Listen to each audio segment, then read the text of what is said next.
G'day, Daniel Bowey here from Crop Smart. Standing here in a paddock in Lock on Eyre Peninsula.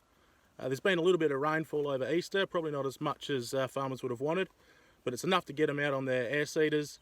And what I'm hearing at the moment is there's a lot of mice in the paddocks and farmers are wondering whether they should be baiting or not.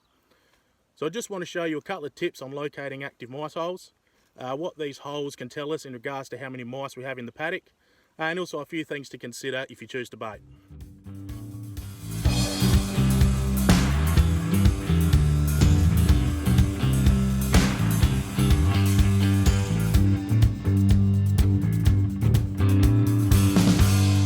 Okay, so here we have a hole in this paddock.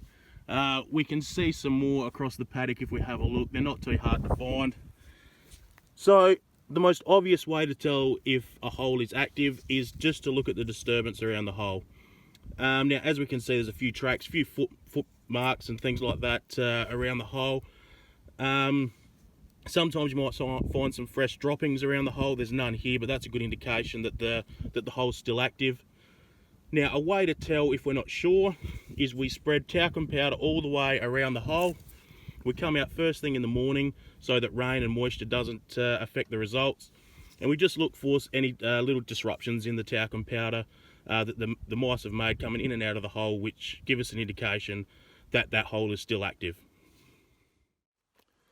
Okay, so what are these active holes telling us about how many mice we actually have in our paddock? So a way to determine that is to measure out a 100 square metre plot in your paddock, count the amount of active holes you have in that area, and if you have 5 active holes, you can have up to 1,000 mice per hectare. Now repeat these plots over different areas of your paddock, as different soil types will have different thresholds of mice activity. Now, if you decide to bait, just remember that a kilogram of zinc phosphide treated grain will give you approximately 20,000 lethal doses. Now it's going to take about 1 to 2 of these grains to kill a mouse, but before he dies, he's going to go on to eat about 5 or 10 grains. So don't lift your rate above that kilogram per hectare because it won't necessarily give you better control. A better way to do this is to continue to monitor the paddock after you've baited, and if mice do come back in, then re-bait the paddock with another kilogram per hectare. And now, as for timing, research has shown that baiting straight after seeding is the best time. The reason for this is because the feed has been covered over through cultivation, and we're going over and putting a nice layer of grain over the top. It's readily accessible for the mouse and it gives great control.